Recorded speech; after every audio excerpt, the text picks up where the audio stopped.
ஆண்டவன் யாருக்கானாலும் அப்படிதான் சொல்லுவாரு. அவர் தந்தை தந்தை பாரு. ஆனா வரத்தை அவர் கொடுக்கவே மாட்டாரு. யாருக்குமே கொடுக்க மாட்டாருடா. ஏன் தெரியுமா?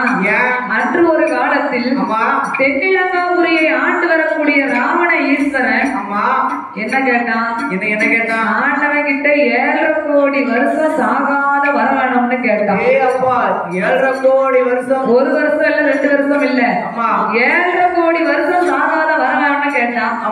ஆண்டவன் கொடுத்தாரா? என்ன 1/2 கோடி வரத்தை மட்டும் அவன் கிட்ட கொடுத்துட்டு 7 கோடி வரத்தை ஆண்டவன் வச்சுக்கிட்டாரு. அது மட்டுமா? அவன் என்ன கேட்டான் தெரியுமா? வெள்ள பிள்ளையார் வேணும்னு அவன் கேட்டான். ஆனா ஆண்டவன் அதுக்கு பதிலா கல் பிள்ளையார தாண்டா கொடுத்தாரு. அது உண்மைதானே? ஆனா என்ன ஏமாத்தணும் பாருங்க. வெள்ள பிள்ளையார் எங்கேயாவது உண்டா? உலகத்துல எங்கேயாவது வெள்ள பிள்ளையார் உண்டா? கிடையாது. ஆனா இவனை ஏமாத்தணும். நல்லவனா இருந்தா எனக்கு நல்லதை சொல்லலாம், நல்ல பிள்ளையார் தான் நல்லதை சொல்லி வளர்த்து விடலாம். இவன் கெட்டவன். அப்ப இவனுக்கு கெட்டதை சொன்னாதான் அப்பனை வளர்த்துதான் அடிக்கணும். வீமனை அப்பனை வளர்த்தா இருக்கணும். வீமனை எப்ப இருக்கணும்? வீமனை எப்ப வளர்த்துக்கலாம், விடியாக்கால இருக்கணும். அதனால அவன் வெள்ள பிள்ளையார் வேணும்னு கேட்டான். ஆண்டவன் அவனுக்கு கல் பிள்ளையார் தாண்டா கொடுத்தாரு. அது மட்டுமல்ல, பார்வதியவே அவன் பெண்ணா கேட்டான். பார்வதியை பெண்ணு கேட்க முடியுமா? இல்ல பகவான் தான் கொடுக்க முடியுமா? ரெண்டுமே நடக்காது. அந்த ராவண ஈஸ்வரன் பார்வதியவே பெண்ணா கேட்டான்டா. ஆனா அதற்கு பதிலாக ஆண்டவன் என்ன செய்தார்? வண்டை பிடித்து பெண்ணாக்கி மண்டோதரி என்று ராவணனுக்கு கொடுத்தார். மண்டோதரி என்று ராவணனுக்கு கொடுத்தாரு. வண்டை பிடிச்சி ஒரு பெண்ணாக்கி ராவணனுக்கு மண்டோதரியா கொடுத்தாரு. மண்டோதரி என்ற பெயர் நாமத்தை கொடுத்து ராவணனுக்கு மனைவியாக கொடுத்தாரு.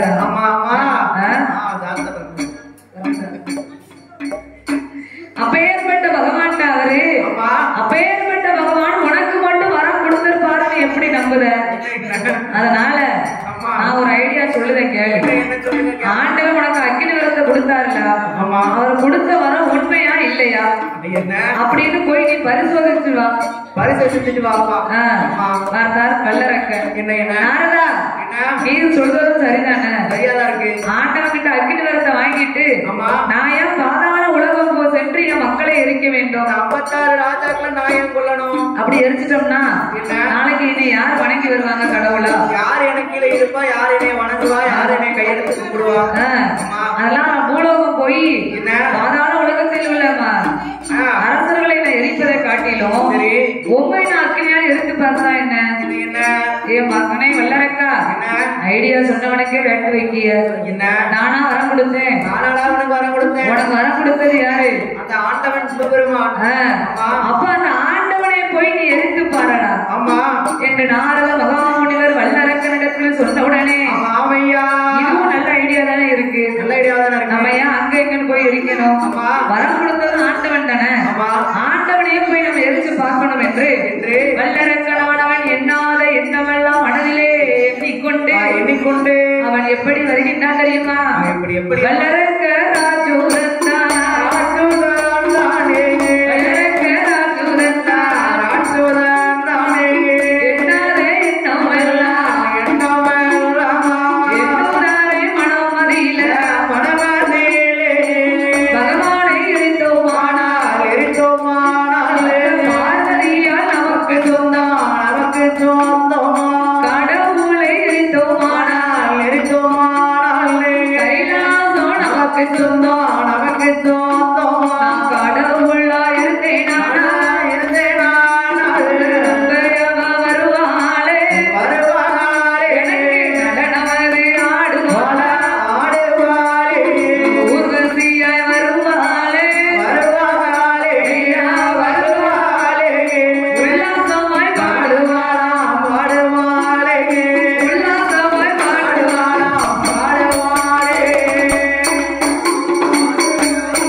சொந்தம்.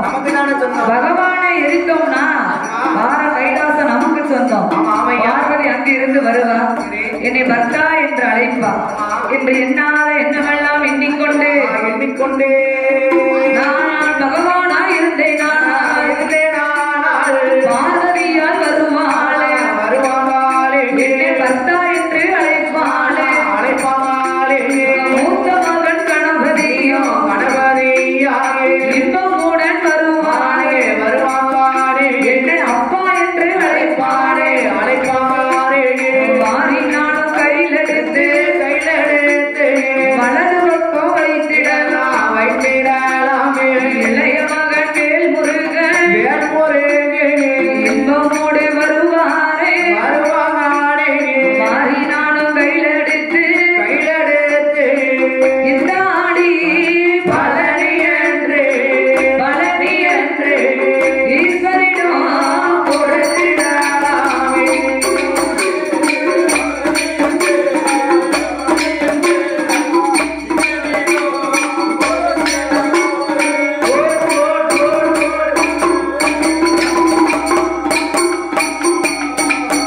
என்று எண்ணாத எண்ணமெல்லாம் எண்ணிக்கொண்டு வாரவாதே பார்த்தாரே சிவபெருமாள். அசுரனாகப்பட்ட வல்லரக்கன் கிட்ட நாரத மகாமுனிவர் என்னத்தையோ மூட்டி விட்டுட்டாரு. வரத்தை வாங்கிட்டு போனவன் வேறவும் பெருநடையுமா திரும்பி வரானே. இவன் எதுக்காண்டி வரான்? நாரவர் என்னத்தையும் மூட்டி விட்டுட்டாரு. அதனால வாங்கின வரத்தை கொண்டு என்னையவே எரிக்கணும்னு வரானே. அதனால இனி நம்ம அங்க இருக்கவே கூடாது. அதனால நம்ம என்ன செய்யணும்? அரக்கை ஒளியும் காலங்கள் வரைக்கும் நம்ம எங்கேயாவது போய் ஓடி ஒளியணும். ஒத்தையில போனா என்னவா? எட்டி வந்து பிடிச்சிருவாங்க. அதனால கைலாசத்தில் இருக்கக்கூடிய தேவாதி தேவ முனிவர்களை எல்லாம் அங்கே ஆண்டவனும் அழைப்பாரும் அப்பா தேவர்களே பகவானும் அழைத்தவோரே அங்க 30 கோடி 48,000 கோடி அங்க ரிஷிமார்களும் ஓடி வந்தோ ஆண்டவனே பகவானே ஐயா ஆண்டவனே பகவானே நீங்கள் என்னை அழைத்த விவரம் என்னையா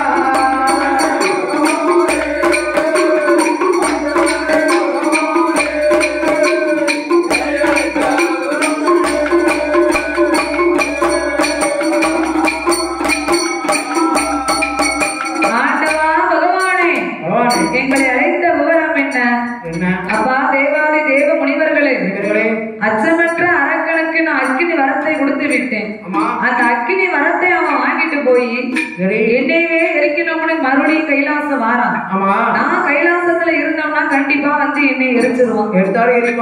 அதனால அரக்கன் அழியும் காலங்கள் வரைக்கும் நான் எங்கேயாவது போய் ஓடி ஒளியணும். அதுக்கு நான் மட்டும் ஒத்தையில போன முடியாது. அதனால நீங்க எல்லாரும் சேர்ந்து என் கூட வாங்க. நான் தனியா போனோம்னா எட்டி வந்து என்னை பிடிச்சிருவான். கூட்டத்தோட கூட்டமா போனோம்னா யாருன்னு கண்டுபிடிக்கிறதுக்கே அவனுக்கு நேரம் ஆகும்ல. ஏன்னா எல்லாரும் ஒரே மாதிரி இருக்காங்க பாருங்க. அதனால அரக்கனுக்கு யாரும் கண்டுபிடிக்கவே நேரம் ஆகும். அதனால நீங்க எல்லாரும் என்னோட சேர்த்து ஓடி வர வேண்டும். அரக்கன் அழியும் காலங்கள் வரைக்கும் நீங்க எல்லோரும் நந்தவன கோட்டமாக முளைத்து நில்லுங்க. உங்களுக்கு மத்தியில நான் அரளி மரமாக தோன்றி நின்று செவ்வரளி புஷ்பத்துக்குள் நான் சிவலிங்கமா போய் ஒளிஞ்சுக்கிடுது என்று ஆண்டவன் தேவ முனிவர்களுக்கு சொன்ன உடனே அப்படியே ஆகட்டும் என்று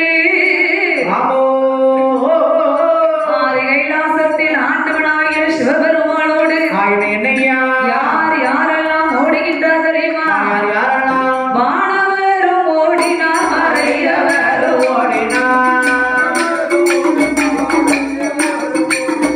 தானவரும் ஓடினார், தவமுனிவரும் ஓடினார்.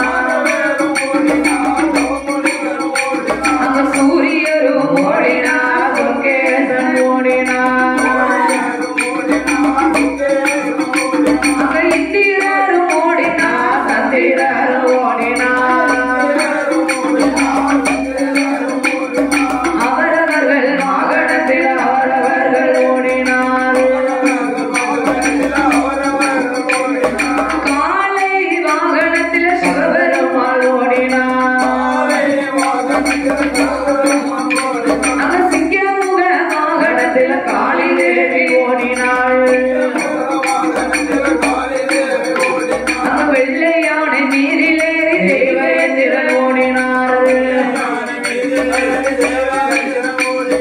ஆட்டுக்கிடா மீதிலேறி அக்கினி தேவர் ஓடினார் அந்த அன்னப்பச்சி வாகனத்தில் அழகு பிரம்மன் ஓடினார் சிங்கமுக வாகனத்தில் ஆதிதேவி ஓடினாள் முதலை வாகனத்தில் வருணராஜன் ஓடினாள் படைக்கும் தொழில் வேண்டாம் என்று பிரம்மதேவர் ஓடினாள் குடையை போட்டுவிட்டு குண்டோதரன் ஓடினாள் வீணையை போட்டுவிட்டு நாரதர் ஓடினாள் நல்ல கிள்ளியின் வாகனத்தில் மன்மதன் ஓடினாள் பச்சைமயில் வாகனத்தில் சுப்பிரமணியர் ஓடினாள்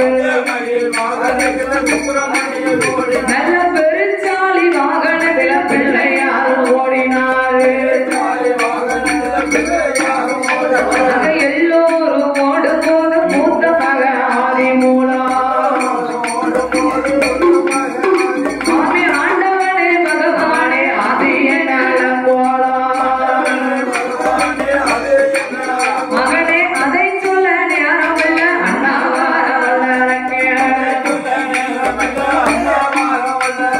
ஈஸ்வரனே இறையோனே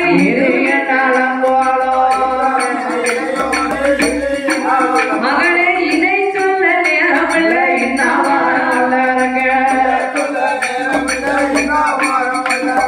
எல்லோரும் ஓடி ஒளிந்தார்கள் மூத்த மகன் ஆதிமூல கணபதியானவர் ஆண்டவனுக்கு முன்னாலே வந்தார் ஆண்டவா பகவானே அம்மையப்பா வரம்பொருளே அரணாரே மக்களிலே பாவபட்சங்கள் கூடாதப்பா எல்லோருக்கும் அவங்க வாகனத்துல பறந்துட்டு போறாங்க உங்களுக்கும் ஒரு காளை வாகனம் என் தாயாகப்பட்ட காளிக்கு ஒரு சிங்கமுக வாகனம் என் தம்பி இளையவன் அந்த வேலவன் எத்தனைக்கோ இளையவன் சுப்பிரமணியருக்கு அழகான மயில் வாகனத்தை அவருக்கு பார்த்தா ஒரு பச்சை மயில் வாகனத்துல ஜம்முன்னு பறந்துகிட்டு போறான் பறந்துட்டுதான் போறாரு ஆமா எனக்கு மட்டும் ஏப்பா இந்த பெருச்சாலி வாகனம் எதற்கப்பா பெருச்சாலி வாகனத்தை எட்டி வா என்று அழைத்தேன் நானா ஆனால் அது எல்லூருண்ட கேட்கப்பா அவப்பா ஓடி வா என்று அழைத்தேன் நானா அது உன்ன பலகாரம் கேக்கு இன்னும் பலகாரம் கேட்கிறப்பா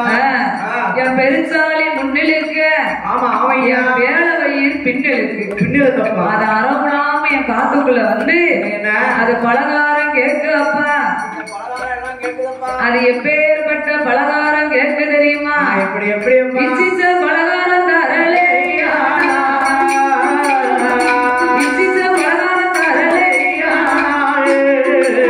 என்னை இழுத்து கொண்டு விட்டுடுமே கேட்ட பலகாரம் தரலையானால் கேட்ட பலகாரம் தரலையானால் என்ன கிட்ட கொண்டு விட்டுடுமே விட்டுடுமே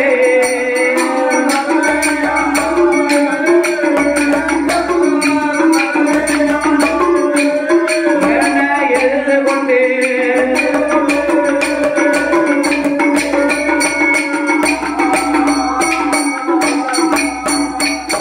ஏ ஆண்டவனே பகவானே அங்க அரக்கன் இப்போ வந்தானா என்ன அக்கினியால் எரிப்பாவானே அவள் பொறி தின்னதாலே என் அங்கமெல்லாம் பெருத்து போச்சு நான் சோளப்பொறி தின்றதாலே என் தொந்தி வயிறு பெருத்து போச்சு என் கை ரெண்டும் கட்ட கையே காலு ரெண்டும் குட்ட காலு பகவானே தப்பானி நொண்டி காலே நடக்கவும் முடியலையே ஓடவும் முடியலையே என் பெருச்சாலி முன்னிலே என் பேளவை பின்னிலே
பெருச்சாளி உளுந்தவட கேக்கு மானக்கட்ட வெறிச்சாளி மாவுருண்ட கேக்கு சீருகட்ட வெறிச்சாளி சீட உருண்ட கேக்கு அறிவுகட்ட வெறிச்சாளி அதிரசமும் கேக்கு அப்பா நான் இத்தனைக்கு எங்க போவேன் கெட்ட பெருச்சாளி பொருளை எல்லாமே கேக்குதப்ப நான் எங்க போவேன் அவள் பொறி தின்னதாலே என் அங்கமெல்லாம் வெறுத்து போச்சு சோளம் பொறி தின்னதாலே என் தொந்தி வயிறும் வெறுத்து போச்சு கை ரெண்டும் கட்ட கை காலு ரெண்டும் குட்ட காலு எட்டி நடக்கவும் முடியல ஓடவும் முடியல பெருச்சாளி வாகனத்தை எட்டி வானா அது என்கிட்ட பலகாரம் கேக்கு அதையும் மீறி என் பெருச்சாளி முன்ன இழுத்தா என் பேர வயிறு என்னை பின்ன இழுக்கு இந்த பெருச்சாளி வாகனத்தை வச்சு நான் என்னதான் செய்ய அதனால எனக்கு இந்த வாகனமே வேண்டாம் அதனால ஆண்டவா ரெண்டு பேரும் சேர்ந்தே நிப்போம் அரக்க அங்க இருந்து வரட்டும் ரெண்டு பேரையும் சேர்த்தே எரிஞ்சிட்டு போட்டோம் ஏ மகனே ஆதி மூலம் நீ அஞ்ச வேண்டாம் நீ அஞ்ச வேண்டாம் அலைய வேண்டாம் பெருச்சாலி வாகனத்தை சாதாரண வாகனம்னு நினைக்காத நீ சாதாரணமா நினைக்காத இன்னைக்கு அவனுக்கு நாளைக்கு அது உனக்கு அப்படியா என்னது விடாது என்னது விடாது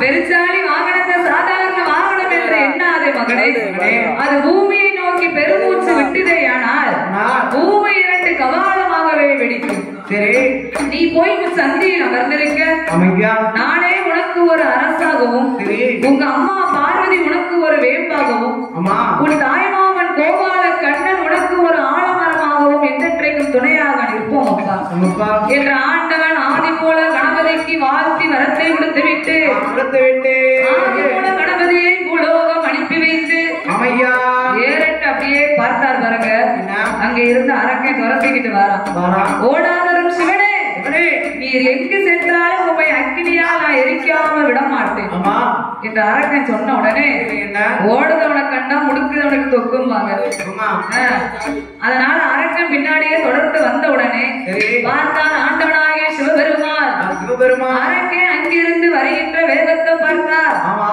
அக்கினியா எரிக்காம விடமாட்டான் என்று ஆண்டவன் 8 ஓட 8 நாளா எப்படி ஓடி வருகின்றார் தெரியுமா சுவாமி 8 ஓட 8 நாளா நெட்டோட ஓடினார் 8 ஓட 8 நாளா நெட்டோட ஓடினார் ஓடிக்கொண்டு இருந்த மாணவனை வைத்து போகும் என்று பக்கம் வந்த தேவர்களை தந்தவன தோட்டமாக்கி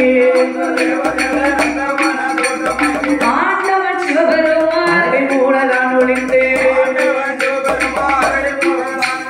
அரளிக்குள்ள இருந்தமான அரக்கன் என்று தலையில் உள்ள கங்கையதை தரையில் இறக்கி வைத்து அக்கினியால் எரிந்தவனம் தண்ணீரால் செய்தார் செவ்வரலின் புஷ்பத்துக்குள் சிவலிங்கமாய் ஒளிந்தார் அவர் சடை கொலைய முடி கொலைய அவர் முடி கொலைய சங்கர பகவான் ஒளிய முடி கொலைய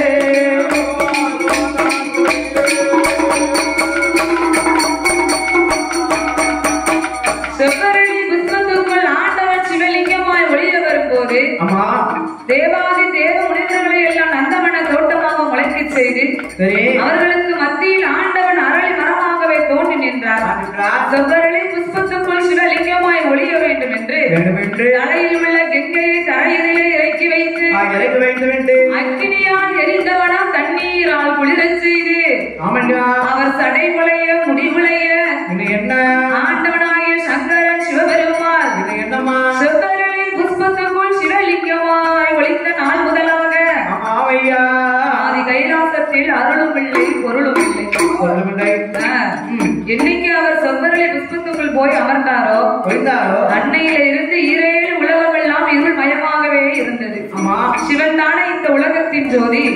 சிவன் இல்லை என்றால் ஈரேல் உலகம் எப்படி இருக்கும்? எப்படி இருக்கும்? ஒரே இருட்டா இருக்கும். பகவானோட கைலாசம் எப்படி இருக்கின்றது தெரியுமா? ஈரேழு உலகம் எல்லாம்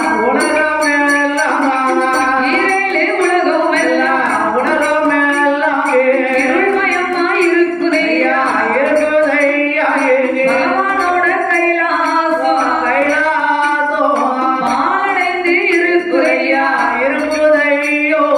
அரணாரோட கைலாசம் அருளும் இல்லை பொருளும் இல்லை.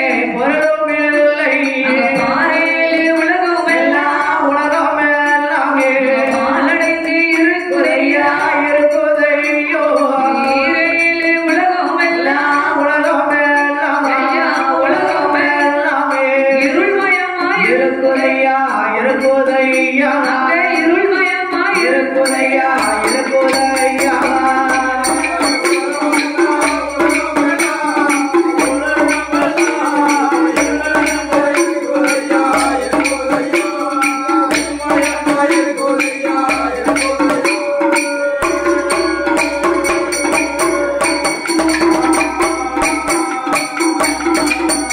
அங்க இருள்மயமா இருக்கும்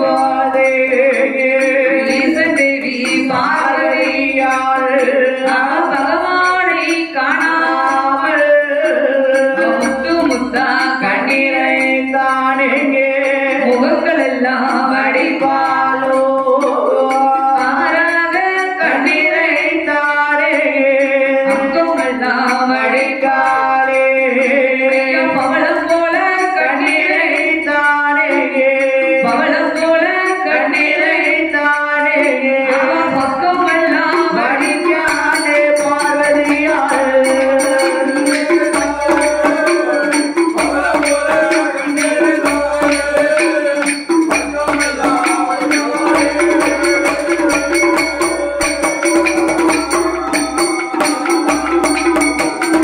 ஆதிசக்தியான பார்வதி ஆண்டவனை ஈரேழு உலகங்கள் தேடி பார்த்தார்.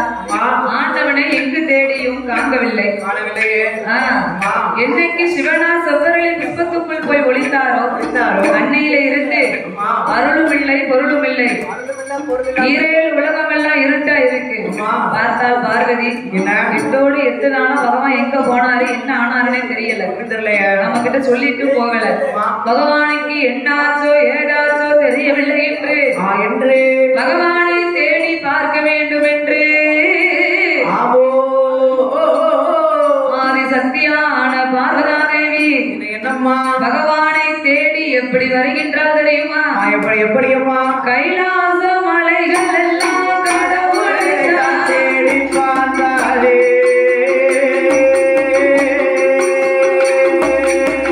கைலாச மலைகள் எல்லாம் கடவுளை தேடி பார்த்தாள். கடவுளை காணாமல் கலவீரால் பார்வதியாள் கண்ணனோட தங்கை அவ கடவுளுக்கு மனைவி. கண்ணனோட தங்கை அவ கடவுளோட மனைவி.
ஈசனோட மனைவி எம்பெருமான் தங்கை ஈசனோட மனைவி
எங்கு பார்த்தாலும் ஈசனை காணவில்லை. நாடு உலகம் எல்லாம் தேடி பார்த்து வருகின்றார். நாத பகவானை எங்கு பார்த்தாலும் காணவில்லை. பாறையில் 14 உலகங்கள் எங்கும் இந்திரலோகம், மந்திரலோகம், வைகுண்டலோகம், வாயுலோகம், வர்ணலோகம், சக்தியோகம், சிவலோகம், தனலோகம், பூலோகம் என்று 14 உலகங்களை எங்கும் தேடி பார்த்தார். எங்கு பார்த்தாலும் பகவானை காணவில்லை.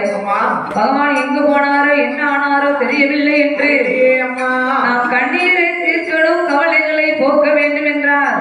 யாரால முடியும்? யாரால முடியும்? யாரால முடியும்னு யாரு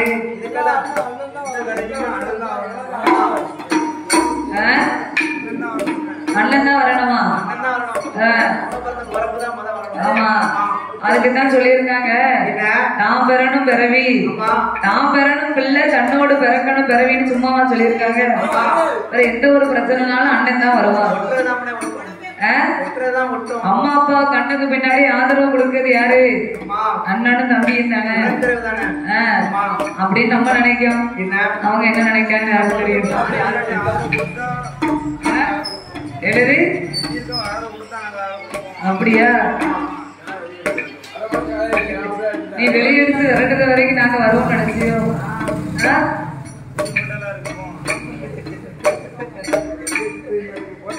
அப்படி இருந்தா தெரிஞ்சா சரிதான். இப்படி யார்கிட்ட இருக்கு? எங்கிட்டதான் இருக்கு. நாங்க கையெழுத்து போட்டாதான் செல்லும். ஆமா, அதனால நீங்க எங்ககிட்ட பணிஞ்சுதான் போகணும். அதனால ஆண்டவனை தேடி பார்க்க வேண்டும் என்றால் நம் அண்ணனாகிய கோபால கண்ணனால் மட்டுமே முடியும் என்று ஆதிசக்தியான பார்வதி அண்ணனாகிய கோபால கண்ணனை அழைக்க வேண்டும் என்று அலைகடலில் பயணம் செய்யும், பயணம் செய்யும், அலைகடலில்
பச்சை வாழும் வாரபோது பார்வதியால் ஏறு செய்வாள் கைலாசம் தன்னதிலே கடவுளை காணாமல் நீட்டினகால் மடக்கலையே கவுந்ததரண்டு முரலையே உழைத்த கூந்தல் மொழியலையே அவ மௌனமாக இருப்பாளே மௌனமாக இருப்பாளே அந்த மாயத்தங்கை பார்வதியால் பார்வதியால்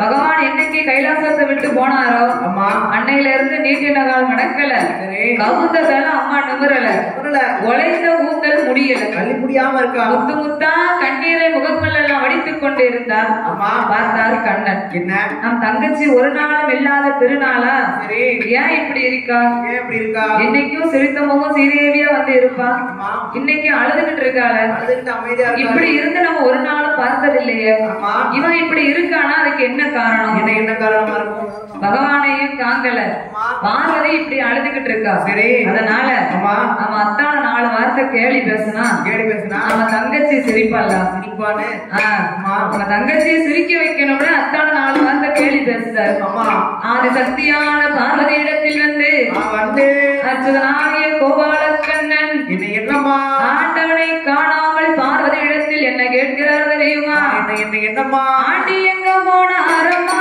ஆண்டி எங்க போனாரம்மா ஆண்டி எங்க போனாரம்மா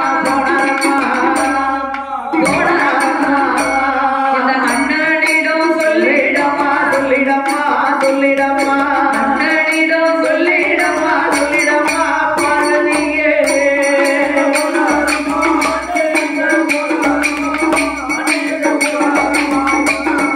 போனாரம்மா போனாரம்மா உங்க அண்ணனிடம் சொல்லிடம்மா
பேயன் பித்தனாக தெரிந்திருந்தோ பார்வதிய கொடுக்கலாமோ பார்வதியை கொடுத்து விட்டு பழிப்பாக பேசலாமோ சடையனாக தெரிந்திருந்தோ தங்கையரை கொடுக்கலாமோ தங்கையரை கொடுத்து விட்டு தரக்குறவா பேசலாமோ என்னை அடித்தாலும் அடித்திடுங்கோ அவமானமா பேசாதீங்கோ என்னை கொன்றாலும் கொன்றிடுங்கோ ஏ அண்ணா அண்ணா கோபாலா எங்களை குறைவாக பேசாதீங்கோ பேசாதீங்கோ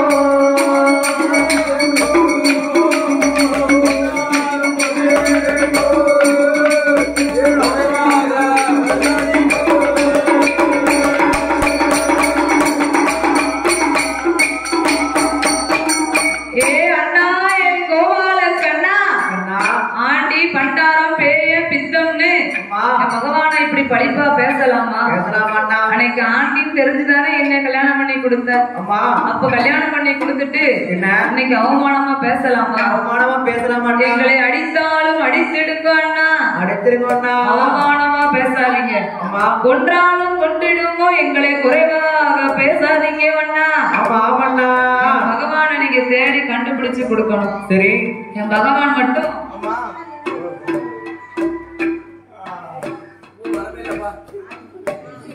என் பகவான் மட்டும் எண்ணி 8 நாளைக்குள்ள இங்க வரல தங்கையாகிய பார்வதி நான் நாக்க முடிக்கிடுவேன் அஞ்சரைச்சு தின்னிடுவேன் மாவிளப்பேன் பூவிளப்பேன் மஞ்சள் புலி நான் மறப்பேன் அண்ணா என் பகவானை நான் இழக்க என் பச்சை மாலை உனக்கு சம்மதமா என் கொண்டவனே நான் இழக்க என் கோபாலா உனக்கு சம்மதமா ஆண்டவன் எங்க இருந்தாலும் எண்ணி 8 நாளைக்குள் இழுத்து கொண்டாந்து விட வேண்டும் அம்மா பார்வதி இதுதானே உன் பிரச்சனை இதுக்கு ஏன் நீ அழுதுகிட்டு இருக்க அழுகுறப்படி நீ அஞ்ச வேண்டாம் அலைய வேண்டாம் ஆண்டவன் எங்க இருந்தாலும் எண்ணி 8 நாளைக்குள் இழுத்து கொண்டாந்து விடுவது என்னுடைய பொறுப்பம்மா இன்றைய பெருமாளாகிய கோபாலக்கண்ண கைலாசம் தடை கிடந்து ஆண்டவனை தேடி போக வேண்டும் என்று எப்படி போகலாம் இப்படியே போனோம்னா அரக்கை அங்கிருந்து வருவான் நம்மள அக்கினியால் எரித்து விடுவான் அதனால் நாம் சொர்க்கத்தை மாற்றி போக வேண்டும் என்று என் பெருமாளாகிய கோபாலக்கண்ணன் எப்படி சொர்க்கத்தை மாற்றி வருகின்றார் தெரியுமா எப்படி நாட்டிலேயும் நல்ல நாடு நல்ல நாடு நாட்டிலேயும் நல்ல நாடு நல்ல நாடு நாவலர்கள் புகழும் நாடு புகழும் நாடு கோடமாலை பொழியும் நாடு பொழியும் நாடு குளிர்ந்ததென்றல் வீசும் நாடு வீசும் நாடு மாதம் 3 மழை பொழியும் மழை பொழியும் ஐயா மழை பொழியும் வருடம் 3 பூவிலையும் பூவிலையும் வருடம் 3 பூவிலையும் பூவிலையும்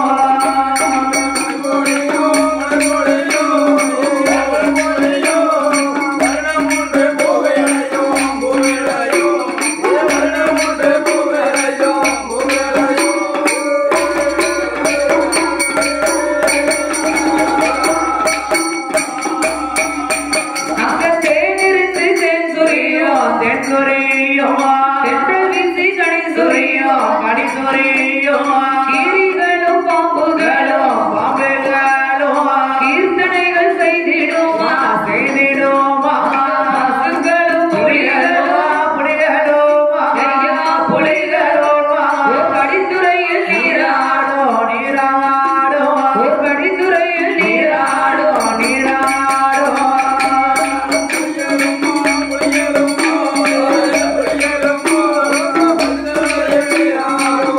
நீராடும்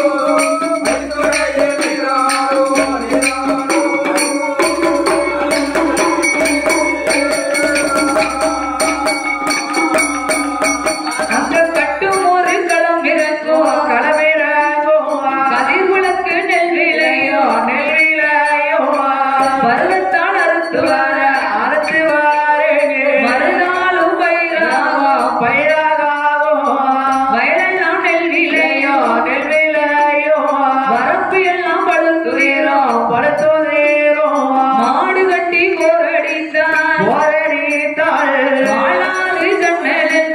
சண்டல் என்று யானை கட்டி போரடிக்கும்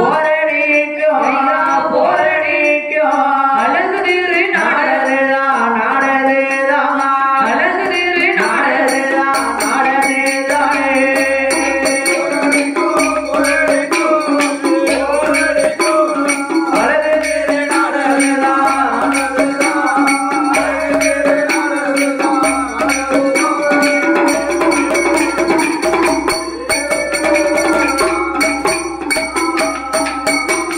யானை கட்டி ஓரடிக்கும் அழகு திரு நாடதுதான்.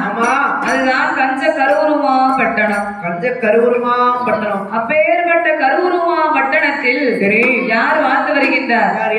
கஞ்ச கம்சன் வாழ்ந்து வருகின்றார். கம்சன்லயும் பெரிய கம்சன். எப்படிப்பட்ட கம்சன்? அண்ணன மாதிரியா? கருவுருமா பட்டணத்தில் கஞ்ச கம்சன் வாழ்ந்து வருகின்றான். அவன் கம்சத்திலே பெரிய கம்சனாக வாழ்ந்து வரும்போது வரக்கூடிய நாளையில் அரைக்கீரை விற்றாலும் அரைக்காசு கம்சன் கேட்பான். செப்பு குடம்பெடுத்து சிலது பெண்கள் வந்தாரையானால் சிலது காசு கம்சன் கேட்பான். அது மட்டுமா குடிக்க தண்ணிக்கு கூட கம்சன் தான் கேட்கணும். ஊர்ல இருக்க நல்லதனை கிணத்துல ஃபுல்லா என்ன விதைக்கான்? என்ன நஞ்ச கலக்கம். ஏன் நஞ்ச கலக்கம்? அப்பதான் இவன் வீட்டுக்கு தண்ணிக்கு வருவாங்கன்னு நஞ்ச அம்பட்டையும் கலந்தான். சரி. உடனே கரூர்மா பட்டணத்தில் உள்ள மக்கள் எல்லாம் ஒன்று கூடி கம்சனுடைய அரண்மனைக்கு வருகின்றார்கள். அப்படி வரும்போது அவன் தண்ணிய கம்சன் வாங்கி கொடுக்கான். என்ன செய்தான்? வடிகட்டி கொடுக்கான். வடிகட்டி கொடுப்பான்.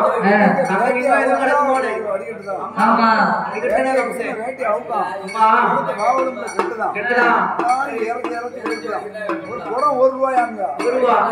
ஒரு குடம் ₹1 விற்கான். அப்பேற்பட்ட அவன் வடிகட்டிய கம்சங்கிற பேர் அவனுக்கு எதுக்கு வந்து தெரியுமா? தண்ணிய கூட அவன் வடிகட்டி ₹1 வித்தான் பாருங்க. அதனாலதான் அவனுக்கு வடிகட்டிய கம்சன். அப்பேற்பட்ட கஞ்ச கரூர்மா பட்டணத்தில் வாழ்ந்து வரும் கம்சராஜனுக்கு 2 தங்கைமார்கள் இருந்தார்கள். என்ன? அதில் மூத்தவா பேரு பூதகி. பார்க்க எப்படி இருப்பா தெரியுமா? 7 மலை உயரம், 200 அடி அகலம், நல்ல மலைப்பாம்பு மாதிரி கை காலும்.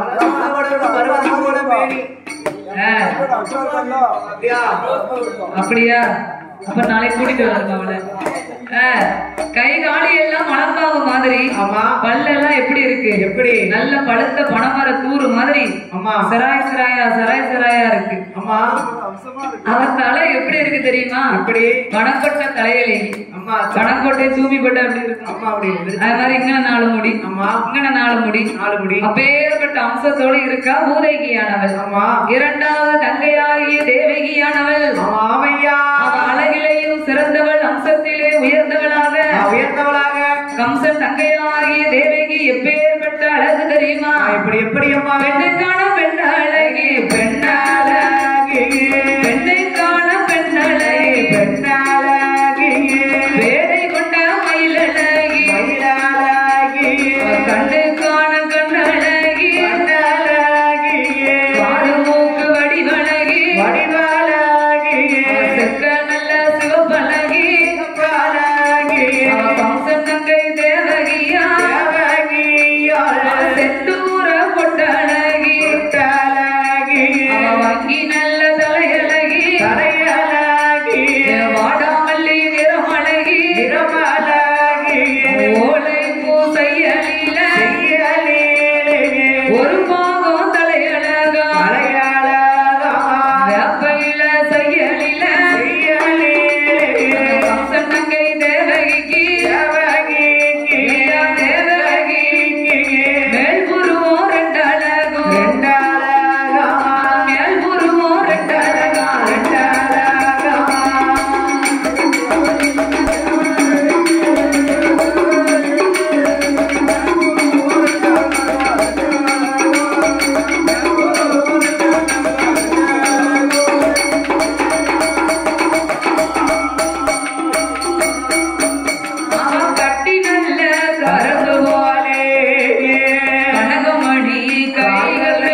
உயர்ந்தவள் பெண்ணுக்கான பெண்ணழகி பேடை கொண்ட மயிலழகி கண்ணுக்கான கண்ணழகி காது மூக்கு வடிவழகி ஓலைப்பூ செயலில் அவளுக்கு ஒரு பாகம் தலையழகம் அம்மா ஒரு பாகமும் ஒரு முளமும் ஒரு ஜானும் மிச்சம் கிடக்கு அப்பேற்பட்ட அழகு நிறைந்தவளா இருக்கா பாருங்க மூத்தவ பூதேகி பேய் ரூபமா இருந்தா அதனால பார்த்தான் கம்சன் மூத்தவ பூதேகி நம்ம அரண்மனையில இருந்தான்னா நம்ம அரண்மனைக்கு யாரும் வரமாட்டாங்க கொடுக்க வரமாட்டாங்க அவளை பார்த்து எல்லாரும் பயந்து ஓடிடுவாங்க அதனால அரண்மனைக்கு அந்த புறத்துல ஒரு குமரி மடத்தை கட்டி வைத்து பூதேகியை அந்த மடத்தில் அடைத்து வைத்தான் இரண்டாவது தங்கை தேவகி அழகிலே நிறந்தவ அம்சத்துல சிறந்தவளாக இருக்கும் போது தன் தங்கைக்கு திருமணத்தை முடிக்க வேண்டும் என்று எண்ணினான். நம்ம இரு காலகாலத்துல அவன் தங்கச்சிக்கு கல்யாணம் பண்ணி வைக்கணும், அழகுலே சிறந்தவளா இருக்கா, அதனால ஊர்கண்ணு பட்டுருச்சுன்னா நம்ம தங்கச்சி என்ன ஆவா என்ன, அதனால அவளுக்கு கல்யாணத்தை முடித்து வைக்க வேண்டும் என்று அந்த கம்சராஜன் கம்சனுடைய கோட்டைக்கு மந்திரி எல்லாம் வரவழைத்தான். மந்திரிமார்களை வரவழைத்து ஐயா மந்திரி என் தங்கையாகிய தேவகிக்கு கல்யாணம் முடிக்க வேண்டும் என்று ஆசைப்படுகிறேன், அதனால என் தங்கச்சிக்கு கண்டிக்கும் தரத்துக்கும் அழகுக்கும் ஏற்ற மாப்பிள்ளையோ நீங்க பாத்துட்டு வரணும். என் தங்கச்சி எப்படி அழகுல இருக்கா, எப்படி இருக்கா, அழகுல சிறந்தவளா அம்சத்துல உயர்ந்தவளா இருக்கா, பெண்ணுக்கான பெண்ணழகி பேடை கொண்ட மயிலழகி, கண்ணுக்கான கண்ணழகி காது மூக்கு வடிவழகி, அப்பேற்பட்ட அம்சத்தோட எனது தங்கையாகப்பட்ட தேவகி இருக்கின்றார். அப்பேற்பட்ட பெண்ணுக்கு அவ அழகுக்கு ஏத்தான ஒரு மாப்பிள்ளையும் அவ அம்சத்துக்கு ஏத்தாப்புல ஒரு மாப்பிள்ள, அழகுல சிறந்தவளா இருக்கணும், அம்சத்துல உசந்தவளா இருக்கணும்.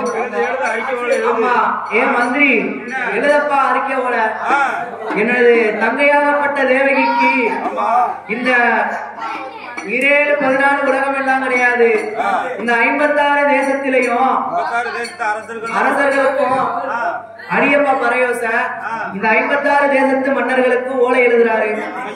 எப்படி ஓலை எழுதுறாரு, தனது தங்கையாகப்பட்ட தேவகியை ஒரு பக்கம் அமர வைக்கிறாரு, தனது நாட்டில் உள்ள ஓவியர்கள் எல்லாம் வரவழைக்கிறார். தேவகி திரைக்கு அந்த புறம் இருக்கா, ஏன் இருக்கா தெரியும், ஓவியர்கள் வந்து திரைக்கு அந்த புறம் இருக்காங்க.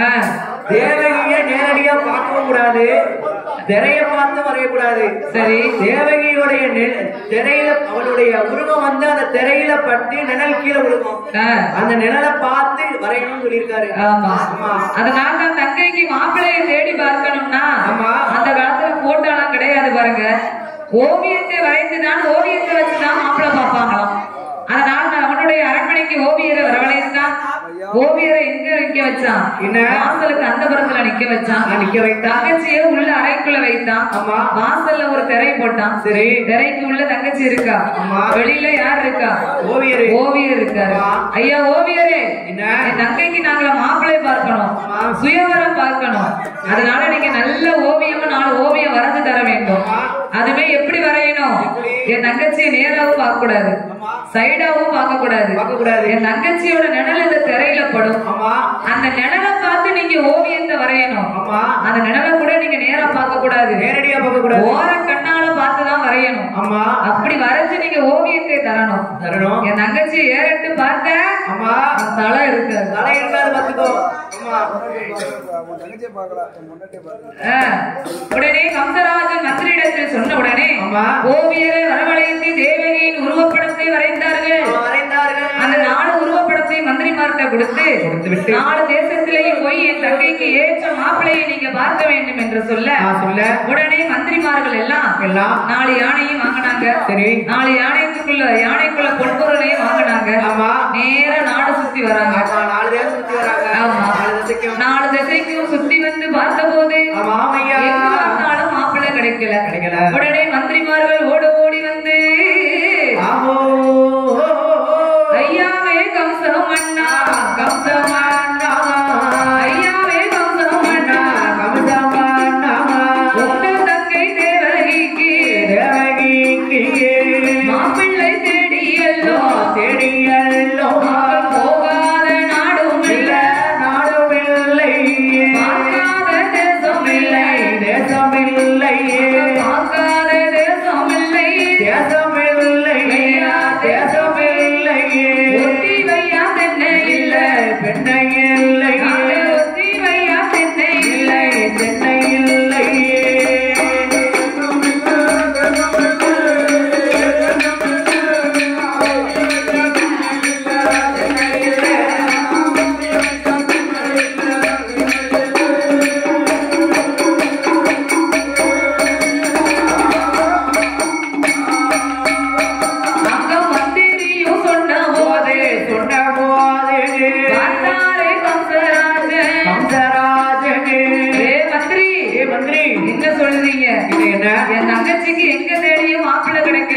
ஆமா. அப்ப என் தங்கச்சிக்கு கல்யாணம் நடக்குமா நடக்காதா? நடக்காதா ஐயா? நடக்காதா? அது எங்க கிட்ட கேட்டா எப்படியா தெரியும்? எங்களுக்கா தெரியும். உங்க தங்கச்சிக்கு கல்யாணம் ஆகுமா ஆகாதான்னு நீங்க ஜோசியம் பார்க்கணும். ஆமா. ஜோசியம் பார்த்தாதான் அதோட விவரம் என்னன்னு தெரியும். ஆமா. அந்த ஜாதகத்தை பார்த்து தங்கையாகப்பட்ட தேவதைக்கு மாப்பிள்ள வருவாரா வரமாட்டாரா, மாப்பிள்ள உண்டா இல்லையா என்ற விவரமெல்லாம் எங்களுக்கு எப்படியா தெரியும்? ஒரு ஜோசியம் பார்த்தாதான் தெரியும். மாப்பிள்ள எந்த நாட்டுல இருந்து வருவாரு, எந்த தேசத்துல இருந்து வருவாரு, எங்க இருந்து எப்ப வருவாருன்ற முதற்கொண்டு எல்லாத்தையும் சொல்லுவாங்க. நீங்க ஜோசியரை கேட்டு சொல்லுங்க. மந்திரியும் சொன்ன போது அப்படியே ஆட்டும் என்று கம்சராஜன் ஓடி வந்து மந்திரிகளிடம் அறிய 1000 ஜோசியருக்கு பறையோசை அடிக்க வேண்டும். நீங்கள் பறையோசை அடிக்க வேண்டும்.